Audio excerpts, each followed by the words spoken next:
Good afternoon, everyone. Thank you for joining us for National Apprenticeship Week. We have a session today. It's connecting adult education to pre-apprenticeship and registered apprenticeship, TA resources to support adult education programs. We have two rock star presenters here with us today, Amber Gallup and Clare Vanderpool. So I'll turn it over to them and everyone enjoy the session. Thank you so much. I am going to start sharing the presentation for you, so give me just 1 second.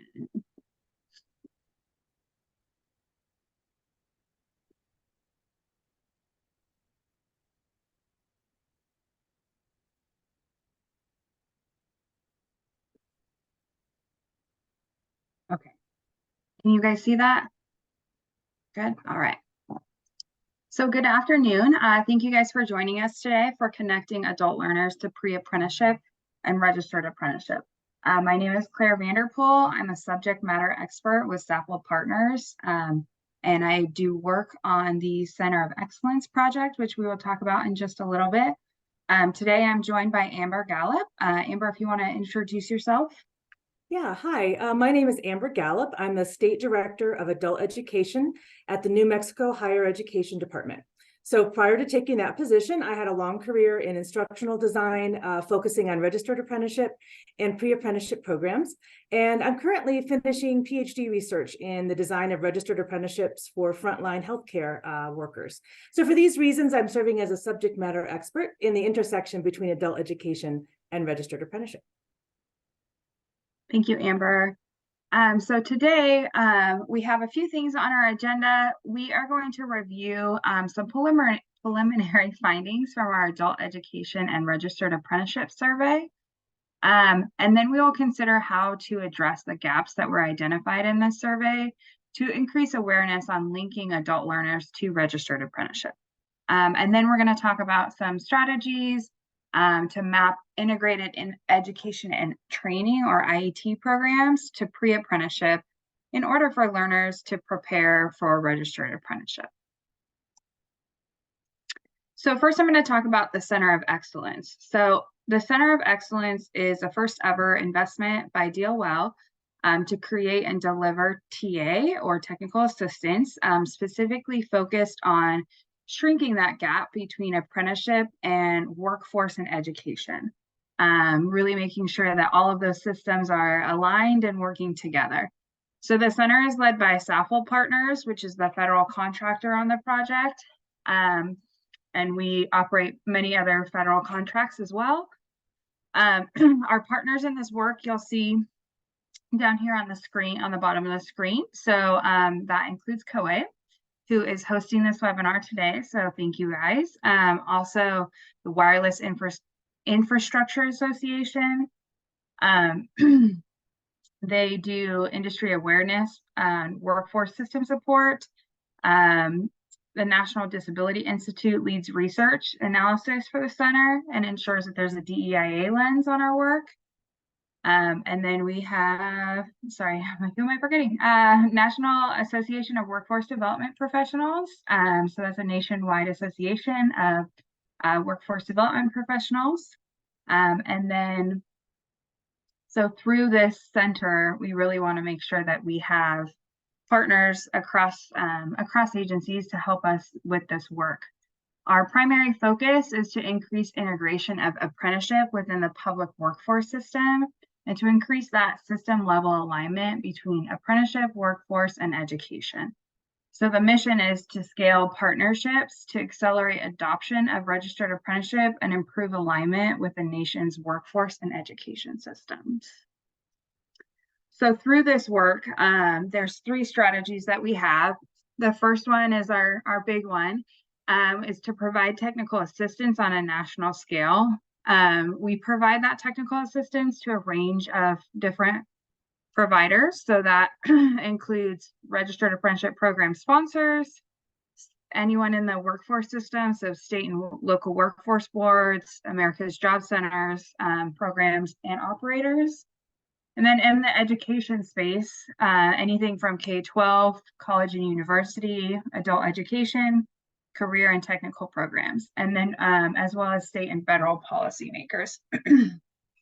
The second strategy for us is to engage and build partnerships within the essential stakeholders in registered apprenticeship. And then 3, to make sure that we're coordinating with federal and state investments.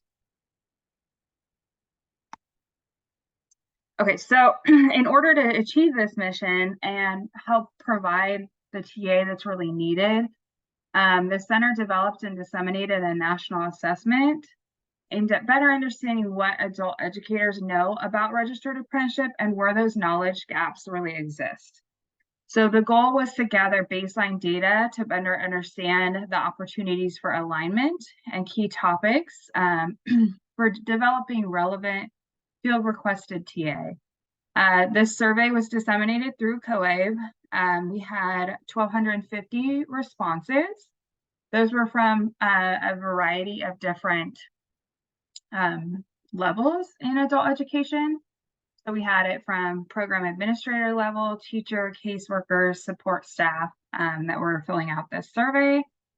And it did represent 34 states. The majority of them, the 24%, did make up California. So these are kind of 3 big findings from this piece. So one was the awareness around registered apprenticeship. So we did find, which this is a great number, right? 75% know where to access state-specific and general resources. That comfortability varied from you're really comfortable with it to like, yeah, I kind of know where it is, but you had some knowledge of it. What that does tell us, though, is that there's still a large, that 25% that just don't even know where to go to get the resource, right? The resource is like step 1. Okay, I know where it is. I can access it. Understanding it, applying it is like a whole nother ballgame, right? So it's like great that we've got 75%, but there's definitely still work to be done there and just in access. Some of the resources that were requested out of this, 60% of the survey respondents did request any of these following TA products. So how-to guides, employer engagement guides, IET program mapping resources. So, you know, that application of how we take it to the next level. Sure, I know where to find registered apprenticeship. What do I do with it once I find it, right? Some other great numbers that came out of this were on collaboration. So 69% of the respondents were interested in participating in focus groups for input on those TA resources, which to me shows is great because it shows us that the adult education wants to participate in registered apprenticeship and really wants to be at the table when we're discussing these things and see how we can grow as a system on a whole. So thinking about these findings, we wanted to touch base with you guys. You can use either the chat feature. The chat feature is going to be easiest for this. You will see the chat in the Q&A feature. If you have questions for us throughout the presentation, feel free to use Q&A as well. But right now, if you want to throw into the chat, if you think these findings align with your experience, if you have any comments on this, if you're like, yeah, that sounds right, or maybe this is like, Claire, those numbers do not seem right, whatever it might be. If you want to drop, your experience on that in the chat. And I'm going to make sure I can pull up my chat. And I popped the questions into the chat too. Thank you, Amber. While we're waiting for people to respond, I was curious, Bethel, I know that this is being recorded and will likely be shared out, but someone had a question about the slides. I'm pretty sure that we send out the slides as well, but they'll be available on the National Apprenticeship Week tab on our website, but I can double check on that. Thank you. I appreciate that. You're welcome. Oh, there we go. Sorry, guys. I was having trouble finding my chat. It's on my other screen. We're good. I don't think we have any chats yet, unless I'm missing. There's one. I don't see any either. Yeah. Does anyone have any, just kind of thinking about the questions that you have about pre-apprenticeship or registered apprenticeship? Here's one. So Jenny Malika, oh, hi, Jenny, says she sees a lot of need for IET program mapping resources for registered apprenticeship specifically. Interesting you mentioned that. Yeah, we will talk a little bit about that later. That is definitely something that is on our radar and was seen in the survey as well. So I'm glad that that lines up for you. And then we've got another comment from Stacy, a vague idea of where to find information, not sure what to do with it as an adult literacy organization when your community colleges has that. Yeah, absolutely. Like, where does adult education fit into this picture, right? And a good registered apprenticeship will have a lot of players at the table to be able to support those apprentices in the best way. So yeah, what is the role of adult education in those? I like Evelyn's point here too about how students, students in IETs, existing IETs, it can be really an IET can be very helpful in guiding them to registered apprenticeship programs once they complete. And that's some good foreshadowing here, because we're going to talk about how IETs can indeed be designed as pre-apprenticeship programs. And we'll talk a little bit about that today. Yeah, these are great. Thank you, guys. And if you, while you're doing this, if you also have any questions, like you have your main questions about what pre-apprenticeship or registered apprenticeship is, feel free to drop those as well. We're going to kind of review registered apprenticeship and pre-apprenticeship. We really want to make sure that we're answering, the specific questions that you guys have as well. Yeah. All right. Thank you guys for participating in that. Again, keep those coming as you get them, and we can address them throughout the webinar.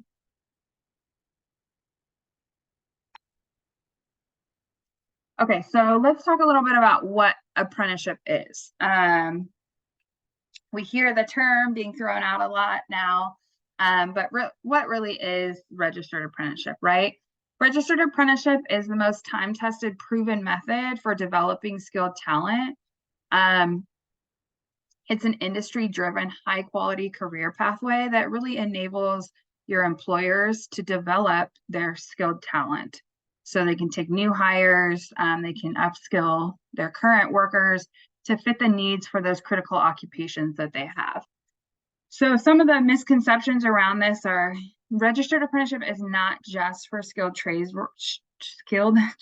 unions, or entry-level jobs. There's been some great growth in apprenticeship that we'll talk about in a minute, but there's over 1,000 occupations available for what we call apprenticeable occupations, and those cover a vast industries that we'll also touch on. But just keep in mind that registered apprenticeship is really growing right now into industries outside of your skilled trades and unions. Unions are going to vary greatly by state. Some states are heavier on unions, but overall, the apprenticeship system, you'll see more non-union programs than you do union. And it is for all businesses, all sizes. A lot of times you'll think, okay, well, a big company can have an apprenticeship, right? Your small ones can too. You can have one apprentice that you train. There's no size limit on the business need to develop an apprenticeship. It's a WIOA aligned strategies across all the titles. It's really a great way for your participants to be able to earn and learn, right? We're no longer in this era where a lot of us can afford to just go to college and get the degree, right? I think we have to relearn how to skill up our workforce to meet the demands while also meeting the demands of our learners, and making sure that they're able to provide for themselves while gaining a career. So for registered apprenticeship, there are 5 core components. They must be employer driven.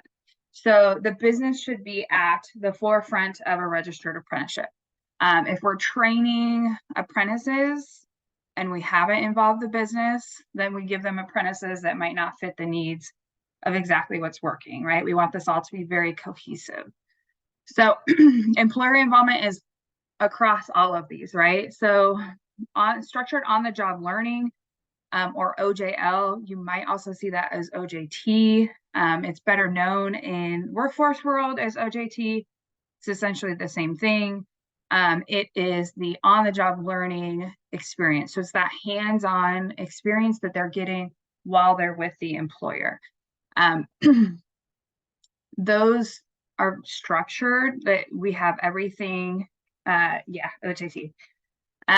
You'll see DOL switch to OJL, but it's the same thing. We're all speaking the same language, just we might say it a little different, right? So those components are all listed out in their standards.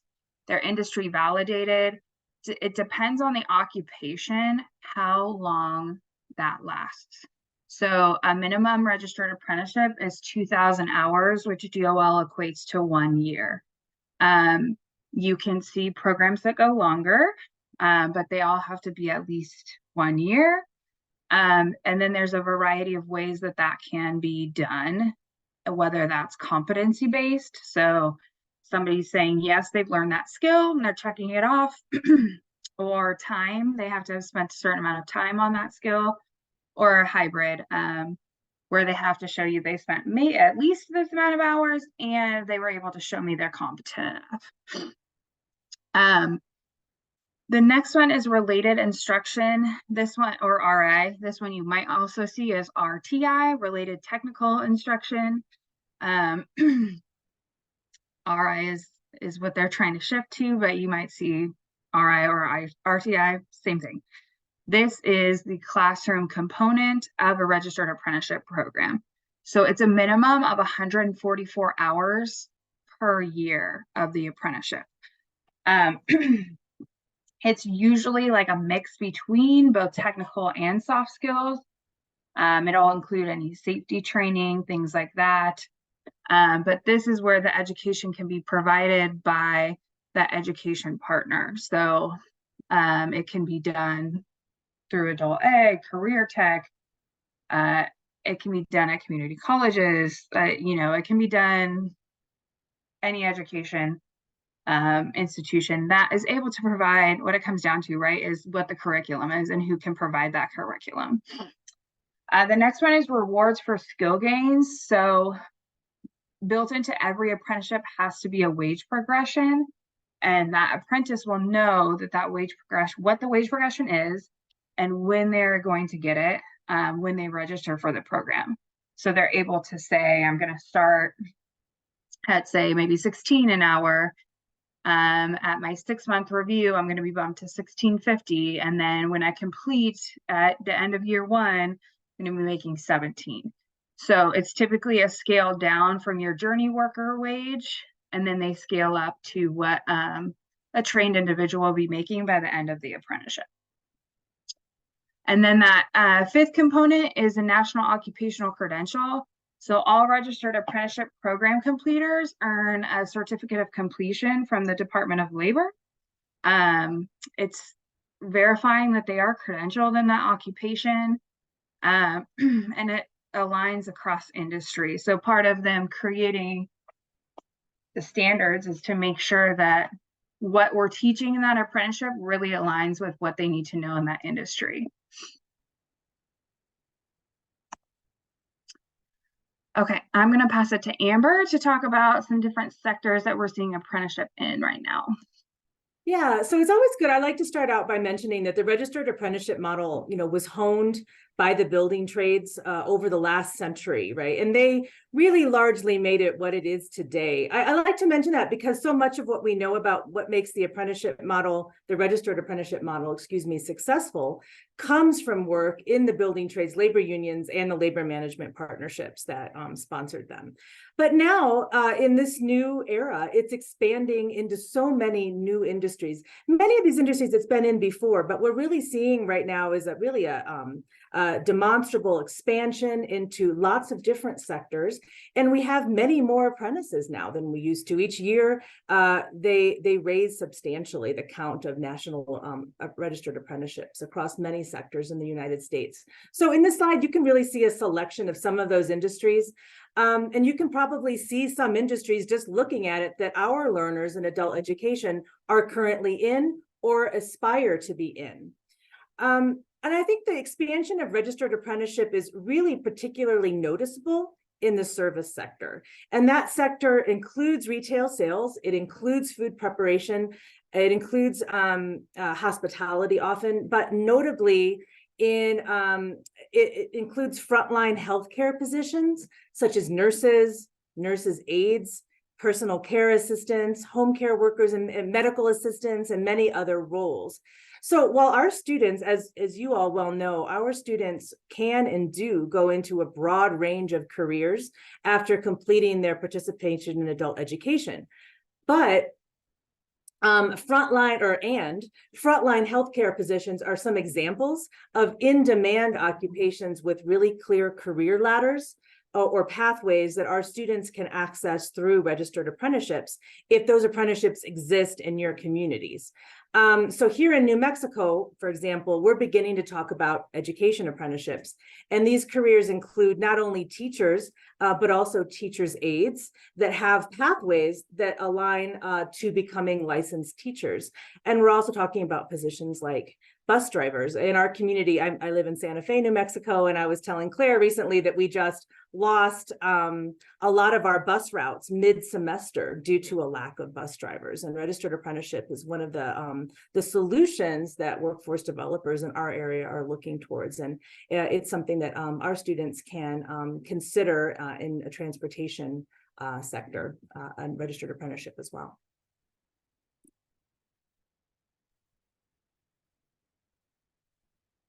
All right, thank you. Oh my gosh, skipping ahead a slide on you guys. This one's important. I'll go back. So I'm going to talk about the benefits to employers. So registered apprenticeship has benefits across the stakeholders. So it benefits employers, our learners, it benefits the community. It really just, it has great benefits across. So specifically for employers, some of the big ones are to be able to attract new talent. So in a survey done by DOL on some of these registered apprenticeship sponsors, 70% of the workers would be extremely or very likely to switch to a new employer that offered new training opportunities. So your employees are really, or your potential employees for an employer are really looking for somebody that's going to invest in them, that's going to give them the opportunity to grow and offer them training opportunities within work. Another one is that there's a proven ROI or return on investment. So the national average on ROI, this is going to vary occupation, state, all that. National average, though, is $1.47 for every dollar invested into registered apprenticeship. So it's one of the points that I'll come up with employers is they might have to take on some costs for the apprenticeship program. There is a return on their investment, and it's a rerouting of funds for them. You're spending money right now on turnover rates, things like that. When you create and invest in your workforce, you're seeing that return because people are staying. They're invested in your company. And then the third benefit is that it really helps to diversify the workforce. And this is kind of a benefit across partners here. But it gives the ability for more people to have access to all of these different I was going to call them trades, but occupations, right? So anything. It's really giving it to a broader audience to be able to skill up what they have right now and take them from a low skill to no skill worker to our healthcare ones, our nursing, all of that. It's really able to help them grow in their career. And then Amber, do you want to talk about the benefits to apprentices? Yeah, there's a lot of benefits to apprentices as well. And I think this is really central to the reason why it's such a durable model. And I think one of the main things it's important for adult educators, adult education practitioners to understand is that, and to really grasp, is that apprenticeship is a job. It's not, and this registered apprenticeship is a job. It's not a preparation for a job. It is in fact a job, and then the training is built into to that job.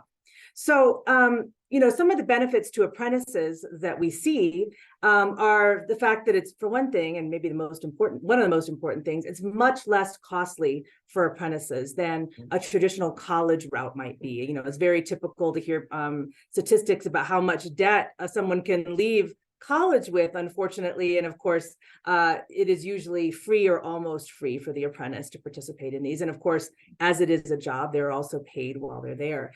And looking at the last bullet there, wages. So apprentices will one of the statistics we often see is that apprenticeships typically earned about $300,000 more over the course of their careers than those who have not completed a pre-apprenticeship program. An apprenticeship program, excuse me. There's also a really high retention rate, which benefits, of course, employers and the apprentices themselves. So 93% of apprentices across the United States who complete a registered apprenticeship program are going to retain that employment after they leave. And of course, you can see how that can benefit the apprentices themselves, who become journey people and retain that job. And of course, the employers retain that talent. And then, for the learners themselves, they leave the apprenticeship program with this journey status, and this culminates in a national occupational credential. So we often, as these are jobs, people often retain that employment. We can see, a large number of them retain that employment, but they also have that portable credential, so that if they end up going to other places, they also have this career that they can take along with them. So as you can see, it can be beneficial to our students to have access and preparation for registered apprenticeships for all the reasons that you see here on this slide. If that registered apprenticeship exists in your community, or if you participate in a partnership that can build a registered apprenticeship. So pre-apprenticeship then is a model that can help prepare adult learners to succeed in apprenticeship. And one of the questions that I saw when we were asking people in the chat earlier was, what's the role of adult education? And, one answer to that question we can see is pre-apprenticeship and IET. So moving on to the next slide. All of you, since you're probably many of you are adult educators, you're likely familiar with our integrated education and training model, or IET model. So our field has access to an excellent IET design toolkit, and we have high quality technical assistance to advance IET in our field. And I think an exciting approach to facilitating access to registered apprenticeship is to create an IET program that functions as a pre-apprenticeship program as well. However, there are a few things that can inhibit adult education programs in building IETs as pre-apprenticeships. And I think the first is simply awareness about the models and how to do it, with the access and then, of course, access to the resources and tools and the people to support that. It really means finding ways to build on what's already being done in current IET programs, and then connecting that with the pre-apprenticeship and then preparation into the RA programs. So it's not just an add-on or with one more thing to do. Just as an IET program, as we know well, is never developed by just one person. Building or enhancing an IET program as a pre-apprenticeship, as a true pre-apprenticeship, is really a team effort. So it's necessary to include industry and apprenticeship representatives, and to co-create the curriculum for the pre-apprenticeship IET from the outset, and ensure that there's a solid understanding and a solid pathway into registered apprenticeship for the completers. And that's something I want to emphasize today. So to set the context, let's just briefly review the makings of an IET, and then Claire will walk us through the pre-apprenticeship model. Okay. So as I said, we as adult education practitioners have the IET design toolkit. We have federal legislation. We have a lot of guidance from Octane and others on the components of an IET. Briefly, just to review those, right? There are adult education activities in an IET. There are workforce preparation activities, and there are workforce training activities. All three of those components need to be there. They must be of sufficient intensity and quality. They have to be based on the most rigorous and recent research that is available. They must occur simultaneously in the context of the IET program. They need to use occupationally relevant materials in all three of the components, and they should be organized around, and this is always crucial, a single set of learning objectives. You often see the acronym SSLO, or the abbreviation. And these have to include adult education content standards, workforce preparation skills, and workforce training competencies. And then finally, of course, it must be part of a career pathway. So you can really see, and you will see when Claire talks about pre-apprenticeship, most of the components of a pre-apprenticeship, or the components of pre-apprenticeship, are here in the IET model. And I thought maybe we could take just a moment here to summarize, maybe in a sentence or two, the IET programs that you currently offer or are planning to offer. I saw some people did that already, but it would be great to hear what a few others of you are engaged in right now in terms of IET programs.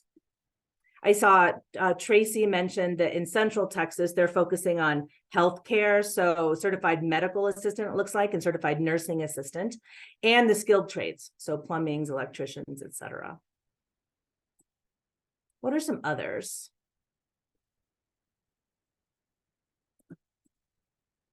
Okay, seeing fiber optics technician and electrical helper, very exciting. C2C is doing an IT fundamentals IET, computer applications. Oh, it's exciting. A lot of the technology IETs. Bus operator, that's great. I was mentioning we need that here in Santa Fe, New Mexico. Kitchen cook, sewing machine operator apprenticeship. There you see some of the service industries we've discussed. The kitchen cook, welding. Oh, very exciting. Great. Well, thank you. Please keep these coming. These are exciting ideas of IET, or, exciting things that are going on in IET already across this, across the country. And it's a nice lead in to talking about kind of what pre-apprenticeship is and how we might align IET with pre-apprenticeship and then leading into registered apprenticeship. Yeah, I love to hear what you guys are doing. It's always so great to hear and inspiring to see what you guys are doing out there in the field. So I appreciate those. We're going to talk a minute about what pre-apprenticeship is. As I'm doing this, please feel free if you have questions of like, Claire, pre-apprenticeship still doesn't make sense to me. Just drop them in the chat so that I can address them. Or we touched, on registered apprenticeship too, either one. If you have questions, please feel free. So pre-apprenticeships are really programs that are helped to prepare the individuals for entry into the registered apprenticeship program. So they can provide a pipeline of candidates for that registered apprenticeship program. Unlike a registered apprenticeship program, pre-apprenticeships are not registered federally by DOL. There are some states that have you register in the state as a pre-apprenticeship, so you'll want to make sure that you check that. But overall, they're not federally registered, which means that they come with less restrictions, less components, things like that. They're more flexible than a registered apprenticeship program is. But also means we have less on them than we do a registered apprenticeship. So registered apprenticeship, we have a full list of standards, exactly how long it's going to take them, all of these components. Pre-apprenticeships are going to vary greatly by the program that you are participating with, and sometimes by the state that you're in as well. So really just pre-apprenticeships, we're trying to make sure that we're leveling that playing field. If a registered apprenticeship has some minimum qualifications to get in, or for this population, that our adult learners have that same opportunity that the rest of our learners might, right? So do they have those minimum qualifications to get in? And are they prepared to take on an apprenticeship? So sometimes pre-apprenticeships can focus a little more on soft skills, making sure that they can actually succeed in that registered apprenticeship. So while they aren't formally registered federally, there are 6 hallmarks of what we call a high quality pre-apprenticeship program. And these are really important, right? Because anyone can say they have a pre-apprenticeship, but we really want to make sure that a pre-apprenticeship follows these hallmarks to ensure some equity across the board of pre-apprenticeships. There's a question in the chat about registered apprenticeships requiring high school credential. It depends, and we'll show you guys in a little bit. There's a minimum qualification sections on registered apprenticeship programs. That qualification is up to the sponsor of the program. So for the most part, you will see it as a minimum requirement. Some do not. Some registered apprenticeships that are focused more on like youth might not have it as an entry requirement, but it might be, hey, before we actually complete you from the program, you'll need it. So those are things that you're going to want to check on the registered apprenticeship. I'd say it's very common that it is required. It's not mandatory by any standards. It's set when the program is developed. So these hallmarks of quality pre-apprenticeship programs, the first one is transparent entry and success requirements. So what exactly do they need to get into the program, and what does success look like? So what exactly are they going to be measured on that they can say they were successful at this pre-apprenticeship? And then you want to make sure that the training is in the skills that are sought by the employer. So just like registered apprenticeship is really employer driven for that skill set, you want to make sure that the pre-apprenticeship is doing the same thing. You want to make sure that these skills that we're teaching in the pre-apprenticeship align to what's current in the industry, and that they're really led by the employers in that space. So it also you want to incorporate skills through on-the-job learning or OJT. We just really want to make sure that there's a hands-on learning aspect that's occurring in the pre-apprenticeship. Another hallmark is offering wraparound support services. So one of the main predictors of dropout of apprenticeships in the first year are some wraparound support requirement or needs of the learners, which I'm sure you guys see all the time with your adult learners and in the programs that you're offering right now. The more that we're able to wrap around and support these participants, the more likely they are to succeed. So pre-apprenticeships, we really want to level them, get them into those apprenticeship programs so they can exceed. So that's kind of why wraparound supports are even more important in a pre-apprenticeship. We want to make sure that you're really set up for success to succeed in not only the pre-apprenticeship, but the apprenticeship. And then this pre-apprenticeship will also result in at least one industry valued credential. So that can vary on what that looks like, but you'll want to make sure that they're gaining at least one credential by just completing the pre-apprenticeship. And then they're going to be able to take that into their apprenticeship program, right? These are all checking stackable credentials here. Like an example for that, somebody I think put in here that they were doing OSHA training. That'd be a great example of an industry credential that they could get through the pre-apprenticeship. And then that 6th element, you want a connection to a registered apprenticeship program. So a pre-apprenticeship program should not exist without a connection to a registered apprenticeship program. There should be a way for the participants to transition from the pre-apprenticeship to the registered apprenticeship. That's going to vary depending on how you set up both of those programs. Some programs have what's called direct entry. So you finish this pre-apprenticeship program, we're plugging you right into the apprenticeship program. What you want at a minimum is that your participant, or I should say your completers, right? Not anyone that just participates. The ones that actually complete your pre-apprenticeship program, you want them to be at least eligible for an interview with the registered apprenticeship program. Like at a minimum, they should be able to apply and be seen by this registered apprenticeship program. The level of involvement between the pre-apprenticeship and the registered apprenticeship is going to vary. And that's something that you would set up when you're setting up the program, but there has to be a connection there at some point.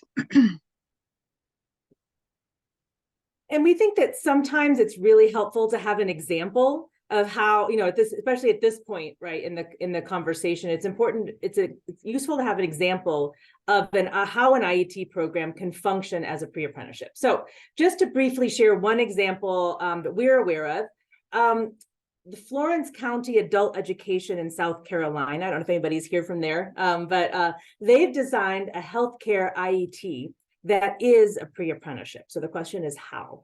So it is a pre-apprenticeship in that it prepares students to successfully enter and thrive in one of several existing registered apprenticeship programs in healthcare occupations. And they also say, or, direct entry into frontline healthcare occupations. So in the IET program, which is also a pre-apprenticeship, as I mentioned, adult education participants, they engage in contextualized academic preparation, of course. They do workforce preparation, which is a second required component. So mock interviews, resume workshops, and job shadowing. And then they also have the opportunity to earn multiple certifications, so the workforce training. So certifications like CPR, first aid, bloodborne pathogen certifications. So it's really a great model and sort of shows how it has all the components of a true IET program while also preparing students for existing registered apprenticeship programs in that field. Thank you, Amber. That's a great example. And if you guys are here and you're like, yeah, we have an IET that's a pre-apprenticeship program, we'd love to hear about it. If you want to drop that in the chat as well.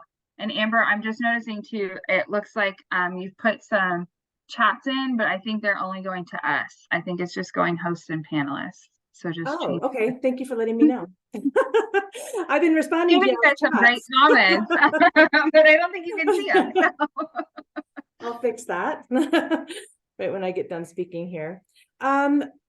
Okay, so let's then talk about some tips, right, for making an IET program into a pre-apprenticeship experience as well.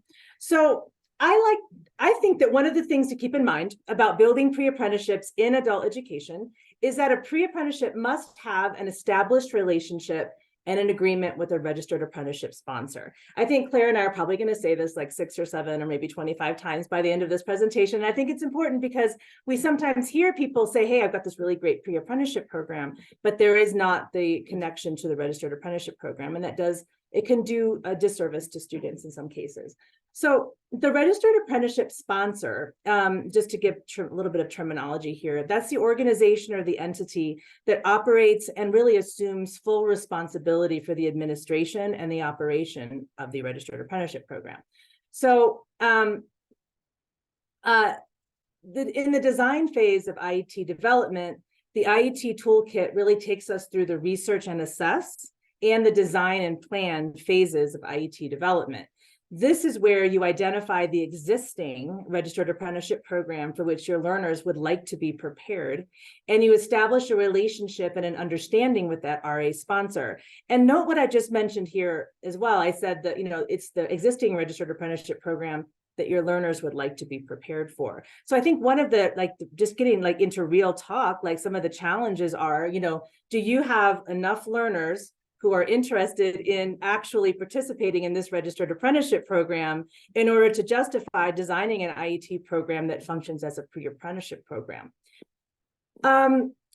So to do this, right, to actually make sure that you're creating a good pre-apprenticeship IET for that RA, that registered apprenticeship program, need to establish a relationship and an understanding with that registered apprenticeship sponsor. It's also possible that you might be part of a large partnership that will create a registered apprenticeship program so that you can then prepare adult learners to enter it. That's also a possible scenario, although maybe less common or likely.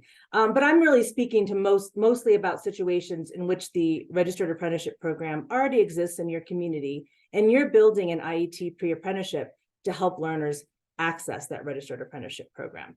So, you know, one tip is that when you're looking for these potential relationships with established registered apprenticeship programs and their sponsors, it's essential to have a sense of which industries and RA programs are, you know, hiring. First of all, I mean, if they have large waiting lists, then this partnership might be less interesting to them. That they pay living wages. We're preparing students for in-demand careers that pay living wages, right? That they offer a clear career pathway. Like I mentioned earlier, healthcare and education are two areas that often offer a real clear pathway. And of course, there are others as well, many others. That, you know, that they're challenged to meet, that this RA program has a real challenge in recruiting the skilled workers that they need to meet the demand that exists in the industry. And finally, that they, you know, they're interested in partnering with you, that they really see value in that. And that relationship that's like relationship building, and that takes time.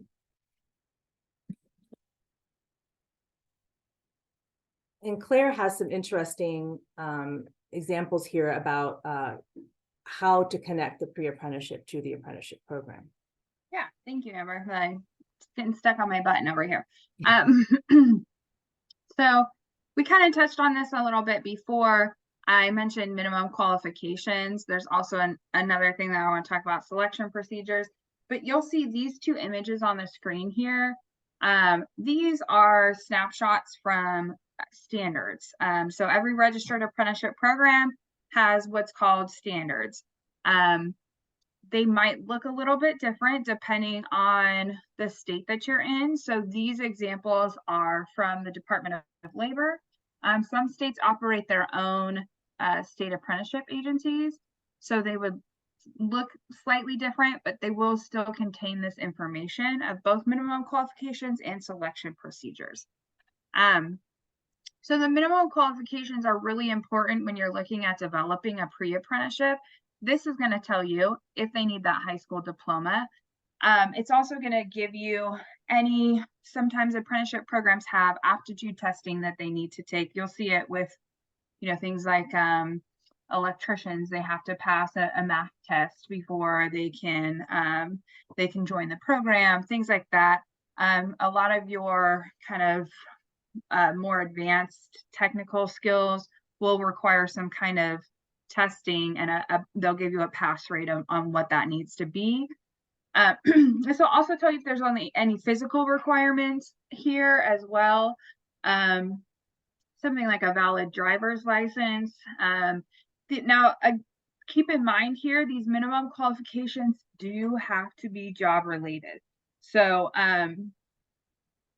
they can't just be they need a driver's license here when they're not operating a vehicle for that program sponsor. So all of these minimum qualifications should be job relevant, but you do want to know what they are when you're creating your pre-apprenticeship program, because what you want is that by the time your participant ends that or completes your pre-apprenticeship program, they should be able to hit all of these minimum qualifications. Right? That's the point of getting them prepared for this apprenticeship program.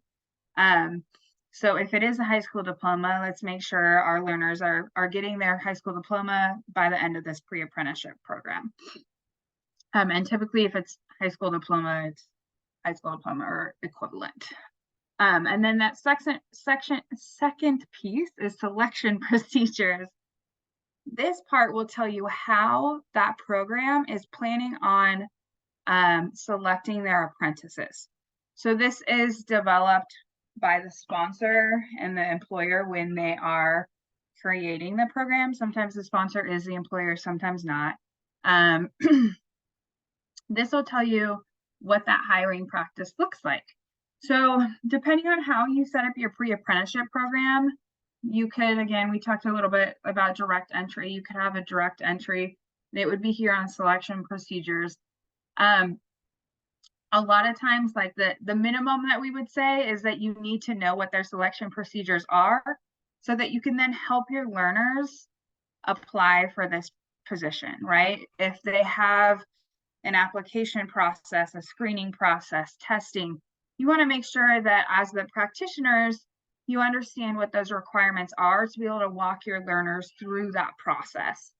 And again, like you might have a more formal connection where they might, I don't know, skip some steps, they might, whatever it looks like, you work that out in that connection with your registered apprenticeship program. But at a very minimum, you want to make sure that you know what these procedures are so that you can help guide your learners through that. And I think that's probably what we see most, is that they still have to go through the application process. It just might be more streamlined for them than somebody that did not participate in the pre-apprenticeship program.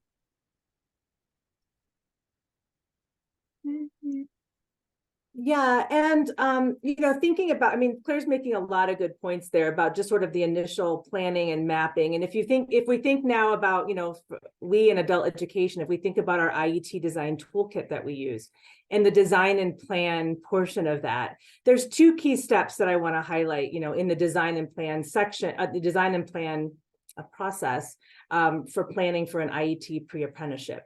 And those are really, number one, to ensure that the applicant meets the enrollment criteria for the registered apprenticeship program, or can meet them by the end of the pre-apprenticeship IET program. And that's something that Claire just talked about, making sure you know what those criteria are. And number two, that you identify the types of supports needed to support learners' success, both in the pre-apprenticeship IET program and possibly also in the registered apprenticeship program, if that's a possibility. My own research that I've mentioned has shown me really the importance of that crucial step to see to what extent you're able to partner with the registered apprenticeship program, even after the learners are there, to help make sure that they have the supports that they need. So you might want to consider in terms of collaborating with the sponsors and the businesses, consider what the enrollment criteria are, like Claire mentioned, including what the required assessments for entry are, what the passing scores are. And this will really inform the development of your IET program, your IET pre-apprenticeship. You want to also consider, creating an individual learner success plan that includes elements that really support the learner's needs, the accessibility needs they might have, college and career planning, and anything else that is important to the learner, as appropriate. And you also want to make sure that, like we mentioned, learners have the necessary support to persist and succeed within the IET pre-apprenticeship program, and actually their RA experience as well, if possible. And that is planning that can take place at this stage and in your agreement with the registered apprenticeship sponsors. So you want to consider, and this is the three things that came out of my research as well. Wraparound services, and these are always important, but perhaps particularly important in pre-apprenticeship and registered apprenticeship, where you're adding a job component and much more demand on the learner's time. So transportation, childcare, things of that nature. How are we going to help people access these services? Individual counseling has often been shown to be very useful to address learners' unique challenges that they may face. And then also, high quality mentoring. Mentoring is a part of registered apprenticeship. It's also another research-based strategy for apprentice persistence. So thinking about how you might be able to incorporate that even in the IET pre-apprenticeship experience is exciting as well. Thank you, Amber. So just a brief shot here. This is one of the TA products that the center has produced on building an IET as a pre-apprenticeship program. This is available on our website. We just kind of wanted to share that, and we will post the website for the center at the end. But this is a tool that you can use along with the IET planning toolkit to help you kind of show how it can link to a pre-apprenticeship program. So now we wanted to open it up for any questions that you have. So please feel free to drop them in the chat. You can also put them in the Q&A. I do not see any in the Q&A though. You're also welcome to follow up with us after. I will put a slide at the end that has our contact information. If you have questions you don't want to ask here or that pop up after as well. I'm trying to see if we missed any questions.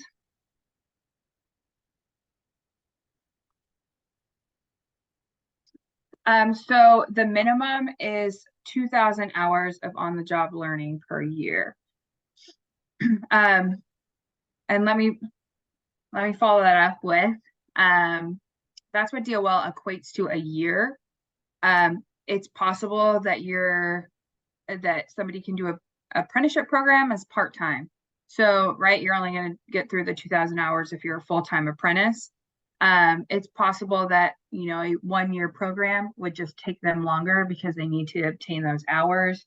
And then it'll vary depending on if it's competency-based, hybrid, or time. But they are all a minimum of 2,000 hours.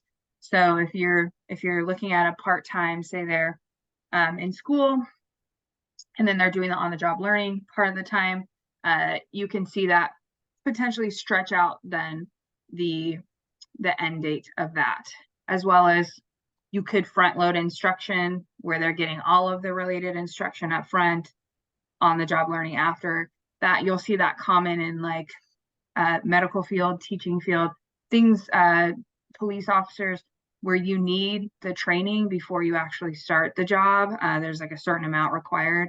They'll do the related instruction up front before that happens. And Claire, there's another question I thought is a really good one for you to address briefly. It's what qualifications do you need to register a pre-apprenticeship? Yeah, so there's no national registration of pre-apprenticeship, so there's really no qualifications. The industry standard on that is to make sure that you're following those hallmarks that we went over. Those are available through apprenticeship.gov too. They go through those listings. I also suggest looking at JFF's has a high quality framework outline for you that goes a little more into detail on what that looks like, but there is no national registry. You do want to make sure that your state does not require registration of pre-apprenticeships. Some states do, so you just want to make sure with your state agency that that's not required. Thanks, Claire. And Peter Simon asked, and hi, Peter, any good examples of how to pay or provide stipends for pre-apprenticeship students? This is often an obstacle to participation and persistence. That's a really good point. And I'll just mention that, you know, if they're not, you know, as we know, if they're not, you know, I mean, the registered apprenticeship is the job. The pre-apprenticeship is preparing them for that job. So often they're not working in the industry while they're in the pre-apprenticeship. So it can be difficult to find ways to help them as they're going through this to make sure that they can have the financial support to continue. And that's always a problem, like throughout adult education, right? Is that people often don't have the time because they have to work sometimes 2, 3, 4 jobs in order to be able to just, you know, to go through life. So I was wondering if anyone else had examples. I think one thing to keep in mind is that sometimes the workforce training component, folks can access Title I services. We owe a Title I services in their communities through the workforce boards.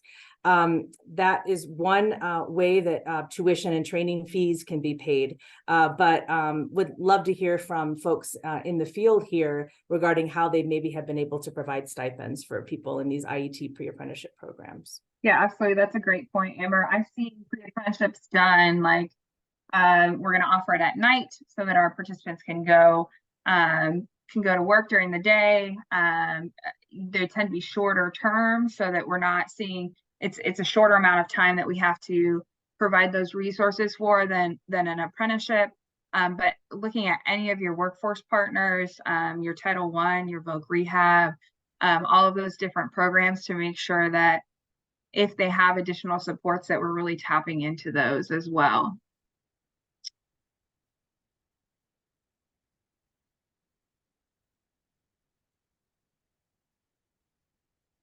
I was looking at